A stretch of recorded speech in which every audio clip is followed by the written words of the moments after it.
ഇനി നമ്മൾ കാണാൻ പോകുന്നത് ഞങ്ങളുടെ ഹൈബ്രിഡ് റേഞ്ച് ഓഫ് ഇൻവെർട്ടേഴ്സ് ആണ്. ഇപ്പം നിങ്ങൾ കണ്ടുകൊണ്ടിരിക്കുന്നത് ഞങ്ങളുടെ 5 കിലോ വാട്ട്സിൻ്റെ ഹൈബ്രിഡ് സോളാർ ഇൻവെർട്ടർ ആണ്. ഈ ഇൻവെർട്ടർ വന്നിട്ട് IP66 റേറ്റഡ് ആണ്. ഇത് ഔട്ട്ഡോർ കോമ്പാറ്റിബിൾ ആണ്. നമുക്ക് കുറച്ച് വെയിലായാലും അല്ലെങ്കിൽ അങ്ങനെയൊക്കെയുള്ള സ്ഥലങ്ങളിൽ ഉപയോഗിക്കാം. ഇൻവെർട്ടേഴ്സിന് അങ്ങനെ പ്രശ്നങ്ങളൊന്നുമില്ല. ബിക്കോസ് ഇത് IP66 റേറ്റിംഗ് വരുന്നതുകൊണ്ട് കുറച്ചും കൂടെ മോശം കാലാവസ്ഥയിൽ മറ്റുള്ള ഇൻവെർട്ടേഴ്സ് ഉപയോഗിക്കാൻ പറ്റാത്ത സ്ഥലങ്ങളിൽ നമ്മുടെ ഇൻവെർട്ടർ ധൈര്യമായിട്ട് ഉപയോഗിക്കാം. ഇത് 2 സ്ട്രിങ് ആണ് വരുന്നത്. ഈ ഇൻവെർട്ടർ നമുക്ക് ലിഥിയം ബാറ്ററി കോമ്പാറ്റിബിൾ ആണ്.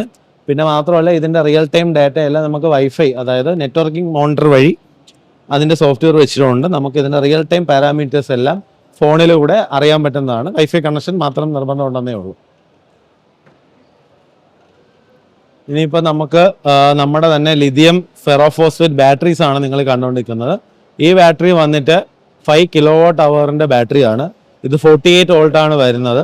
ഇത് ഞങ്ങളുടെ ഹൈബ്രിഡ് ഇൻവെർട്ടേഴ്സ്, ഓഫ് ഗ്രിഡ്, അതുപോലെ തന്നെ ബാക്കിയുള്ള ഇന്ന് മാർക്കറ്റിൽ അവൈലബിൾ ആയിട്ടുള്ള മറ്റുള്ള മാനുഫാക്ചേഴ്സിൻ്റെ ഇൻവെർട്ടേഴ്സിലും UPS എല്ലാം സപ്പോർട്ട് ചെയ്യുന്ന ബാറ്ററിയാണ്. നമുക്കിത് 10 ഇയേഴ്സ് ആണ് ഈ ബാറ്ററീസിന് വാറണ്ടി വരുന്നത്. മാത്രമല്ല ആസ് എ മാനുഫാക്ചറർ ഞങ്ങൾക്ക് നിങ്ങളുടെ റിക്വയർമെൻറ്റ് അനുസരിച്ച് ഈ ബാറ്ററീസ് കസ്റ്റമൈസ്ഡ് ആയിട്ട് ചെയ്തു തരാനും സാധിക്കും.